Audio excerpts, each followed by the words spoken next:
puis là, on a une belle histoire pour terminer quand même, avec les deux génies du Pas-de-Calais, la plus belle, bien sûr, absolument. François et Jean-Baptiste, on les applaudit. Et en fait, on s'est connus au début de Ratechnologie, Kayak était là, et puis après, on s'était perdu de vue parce que vous êtes partis à la frontière du Pas-de-Calais, parce qu'en fait, ils sont dans le nord, mais comme ils sont à la frontière du Pas-de-Calais, ben ils ont eu toutes les entreprises du Pas-de-Calais qui venaient les voir. Alors, François, il y a une première histoire. Le Mars glacé, c'est quoi cette histoire du Mars glacé? Oui, donc le Mars glacé, le voilà. Bon, alors celui-là, il n'est pas glacé, c'est un petit Mars, mais c'est un Mars aussi. Oui, alors l'histoire du Mars glacé, en fait, c'est le démarrage de la création de notre entreprise. Donc, on a créé l'entreprise en 2017, mais le Mars glacé, lui, date de 1997. Donc, en fait, Jean-Baptiste et moi sommes en école d'ingénieur. Donc Jean-Baptiste et moi, on obtient notre BTS, on est très contents. Début juillet, il y a les professeurs se réunissent, étudient tous les dossiers, ils passent sur Jean-Baptiste Le Riche, François Boulier, ils ont le BTS très bien, mais sur le tronc commun, ils n'ont pas le niveau nécessaire pour passer en cycle ingénieur. Donc on se retrouve début juillet sans pouvoir accéder au cycle ingénieur. Donc moi, je vais voir mon père. Je lui dis, donc j'ai 21 ans, je lui dis, papa, j'ai mon BTS, mais je vais pas en cycle ingénieur, donc je suis à la rue. Mon père, il me dit, c'est très bien, t'as 21 ans, t'as un BTS, tu peux aller travailler. Je dis, non, papa, j'ai 21 ans, je suis trop jeune. Et je pleure. Moi, je suis rentré chez moi pour annoncer à mes parents que j'étais viré. Donc, ça s'est pas bien passé. Et avec François et d'autres, on était 6 ou 8, je crois. Je dis à tout le monde, venez dans ma chambre d'étudiant, on va essayer de trouver une solution pour ceux qui veulent continuer leurs études. Donc la première fois, on était 6, 8. Et puis au fil du temps, les gens nous ont quittés. Et un jour, on s'est retrouvés à 2 avec François dans mon appart. Donc oui, on se retrouve dans l'appartement de Jean-Baptiste. Et donc on commence à téléphoner, puisqu'on avait fait une école d'ingénieur, donc la gestion de projet, tout ça. Donc voilà, notre projet, c'est de trouver une école, parce que mon père, il veut que j'aille bosser. Mais c'est là où vous aviez fait les 400 coups, c'était avant ou après? En fait, parce que vous avez passé une année quand même. Ça, il faut pas... ils ont passé une année quand même. C'est parce qu'on était après bac, on était à Lille, donc je pense que voilà, l'école que l'on faisait était boulevard Vauban, et je pense qu'on a passé plus de temps quand même les jeudis soirs rue Masséna que boulevard Vauban, quoi. Donc ceci explique cela. Voilà, on a peut-être un peu trop profité de la rue Masséna. C'est un peu l'histoire de la cigale et la fourmi, quoi. C'est ça. Et donc voilà, donc on se retrouve dans l'appartement de Jean-Baptiste, et donc ce qu'on faisait, c'était que on a appelé toutes les écoles, que ce soit à Villeneuve d'Ascq ou dans le centre de Lille, même à Compiègne, enfin l'UTC, tout ça. Voilà, on appelle tout le monde, et tout le monde nous dit non, on peut pas vous prendre, les dossiers sont clos. Non, vous êtes pas 2e ou 3e de promo, on vous prend pas. Et donc au fil des journées, le groupe en fait s'est étiolé. Les gens sont partis découragés jusqu'au moment où on se retrouve plus qu'à 2, Jean-Baptiste et moi, dans son appartement. Et JB, je sais pas, enfin la dernière chance, JB me dit tiens, je me suis renseigné, apparemment il y a HEI qui prend des élèves post-BTS pour une année de spécialisation en informatique. Et donc voilà, on n'a rien à perdre. Donc nous voilà partis en direction de HEI. Et c'est là où on arrive au Mars glacé, sur la route. Donc on est au mois de juillet, on arrive même mi-juillet. Et sur la route, Jean-Baptiste, il dit tiens, on va s'arrêter dans un magasin de quartier. Et comme il faisait chaud, il nous achète à tous les deux un Mars glacé. Et nous voilà en train de boulotter notre Mars glacé sur la route d'HEI. Et là, on ouvre les portes d'HEI. Donc voilà, HEI, c'est une énorme école, une grande porte. C'est quand même assez impressionnant. On rentre là-dedans. Donc on est au mois mi-juillet, l'école est vide. On arrive à l'accueil. Donc il y a une dame qui nous reçoit. Et donc tout penaud, on était aussi prêt à ce qu'elle nous dise non, parce que ça faisait une semaine qu'on se prenait des refus, des échecs. On lui explique notre cas et elle nous dit oui, bien sûr, on a une formation post-BTS de spécialisation en informatique. Vous allez voir les bases de données, l'algorithmie, le codage du réseau, un peu d'intelligence artificielle. Voilà le dossier d'inscription. Donc nous, heureux, on remplit notre dossier d'inscription, et puis quelques jours après, on a été accepté, on a reçu notre courrier, j'ai pu montrer à mon père, j'ai pu montrer à son père Xavier. Voilà, on a trouvé une école. Donc voilà, donc moi maintenant là, depuis que je vois un Mars glacé, je repense systématiquement à cette histoire. Et puis en fait, c'est à partir de ce moment-là où moi et JB, on est fortement liés. Et quand on s'est retrouvés en 2017, alors c'était même en 2016, où on avait 40 ans, tous les deux, on avait à peu près le même parcours professionnel, à travailler dans des sociétés de services en informatique, et puis après travailler en interne dans une entreprise, être responsable informatique. On arrive à 40 ans, qu'est-ce qu'on fait de notre vie? On a envie de créer l'entreprise. Et moi, c'était un sujet que j'avais déjà abordé en vie. Et là, quand JB m'en a parlé, j'ai repensé au Mars et je me suis dit, si je dois créer mon entreprise et me lancer, c'est avec lui, quoi. Et voilà. Et donc, depuis 2017, on travaille avec Jean-Baptiste. On a démarré à 2. Maintenant, on est 8.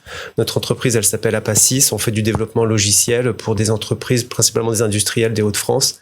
Et tout se passe au mieux. Donc, le Mars, c'est rafraîchissant, c'est bon. Très important. Alors, je sais pas si ils ont réussi à lire entre les lignes, parce que on va le dire comme ça, c'était quand même des potes d'université, d'études supérieures, qui ont pris goût à la vie, qui ont décidé de profiter de la jeunesse lilloise, et après, en fait, donc ils ont voulu continuer ensemble des études d'abord. Puis après, je crois qu'à un moment donné, vous avez commencé à bosser. Et en fait, je pense que l'entreprise qui s'appelle Apasys n'est qu'un prétexte pour que vous restiez ensemble. En fait, quelque part, c'était un peu ça. Un très bel événement. Très, très enrichissant, enfin des histoires passionnantes et surtout inspirantes. Le siège est à Fontaine-Notre-Dame. Fontaine-Notre-Dame, voilà. À côté de Cambrai. Voilà. Et on travaille énormément sur la région d'Arras. On a beaucoup d'activités sur Arras. Voilà. Et également sur l'île qui est très captif, quoi, le marché. Mais vous avez été, je pense, vite repérés par des boîtes arageoises et de ce coin-là, parce que le fait de la proximité joue quand même beaucoup par rapport à la métropole lilloise, où il y a quand même beaucoup de monde, quoi. Donc, alors il y a eu une histoire aussi intéressante où vous aviez bossé, je sais pas combien de temps pour, je sais plus quel client, sur un parking. Il y avait une histoire de parking. C'est quoi cette histoire? C'est Enersys qui fabrique des batteries de traction à Arras. Enersys, d'accord. Ouais, c'est une grosse boîte. Enfin, c'est l'industrie lourde. D'ailleurs, on a rencontré quelqu'un qui faisait de l'industrie lourde ici, qui nous convoque parce qu'ils ont une problématique. Ils ont énormément de flux de camions qui arrivent sur leur site et ils ont pas du tout de place pour pouvoir les garer. Et du coup, les camions sont obligés de stocker à l'extérieur de l'entreprise. Et donc, ils veulent mettre en place une solution logicielle pour pouvoir gérer les flux. Et la première idée, c'est de mettre en place des grands panneaux d'affichage qui appellent les camions avec leur immatriculation. On fait l'étude technique, ça va pas, ça coûte extrêmement cher. Et donc, durant la réunion, on sent bien que on n'a pas de solution à leur apporter. Et puis, avec François, on avait parlé un petit peu avant de cette problématique.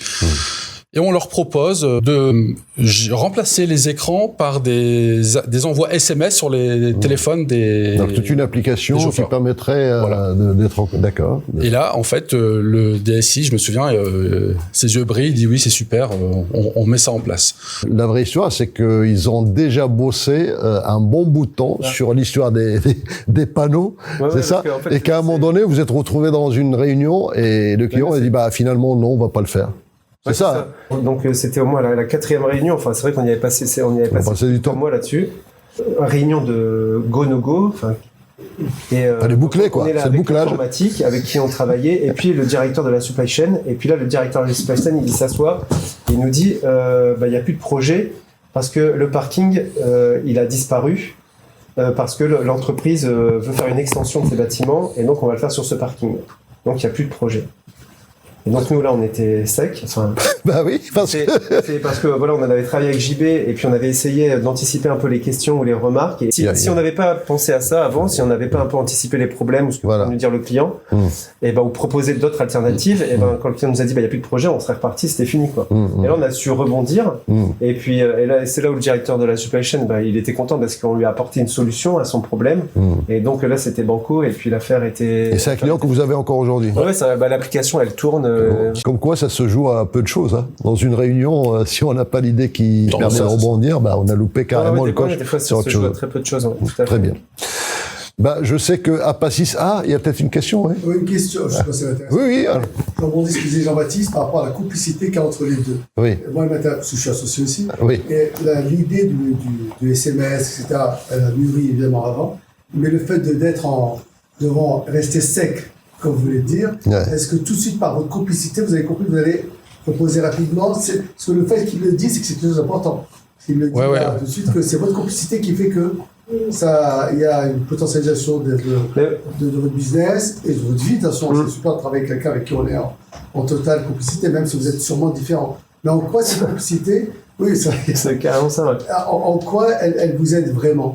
Lui, François, c'est plus la gestion de projet, pilotage de projet, et moi la technique. Et je sais qu'à deux, on est très fort, quoi. Donc en réunion, moi le coup du SMS, je crois que c'est moi qui l'ai sorti ou je sais plus, mais je savais que François l'avait validé avant, donc je pouvais proposer cette solution-là et c'était bon. Et voilà. Donc ça faisait partie d'un brainstorming que vous aviez auparavant. On avait préparé notre réunion. Voilà, donc la réunion était préparée. Voilà, c'est ça. Ouais. Mais vous attendiez pas ce qu'ils vous disent, ça y est, c'est mort, quoi. Donc il fallait. Pas du tout à ça. Ouais. Bah bravo. Donc je voulais juste pour dire que aujourd'hui Apasys, donc il s'intéresse un peu à l'intelligence artificielle. C'est un peu prématuré pour en parler, mais je pense que le futur c'est un peu ça. Ouais. Et on passe des systèmes informatiques, organisation systèmes informatiques, ce que vous faites, et travaillez avec Agnos aussi. Donc il y a énormément de travail que vous avez fait avec Agnos. Ouais. Oui, on travaille chez Agnos. Et oui, sur l'intelligence artificielle, on a justement une réunion là cet après-midi où il y a un événement organisé par la Cité de l'IA. Oui. Donc l'intelligence artificielle chez Apasys, c'est vraiment c'est un projet pour l'instant. En fait, on travaille avec un client qui souhaite mettre en place une plateforme qui permette d'accompagner n'importe quelle entreprise dans son processus achat. Le système va pouvoir dire, ça va vous coûter autant à l'année, ou de définir des modèles de décision, quoi. Et ça, grâce à l'intelligence artificielle. Donc voilà, c'est le balbutiement chez Apasys, et ça démarre, mais on y va. Bravo, en tout cas, donc c'est une boîte qui promet. Vous êtes qu'au début là maintenant, même si ça fait 5 ans, 6 ans. Oui. Voilà. Bon, on espère vous voir beaucoup plus, durant Gaillard. Merci. Bravo. Super, très enrichissant. Moi, j'ai découvert plein de gens géniaux et je suis vraiment content d'être venu. C'était top. On a bien mangé, c'était top.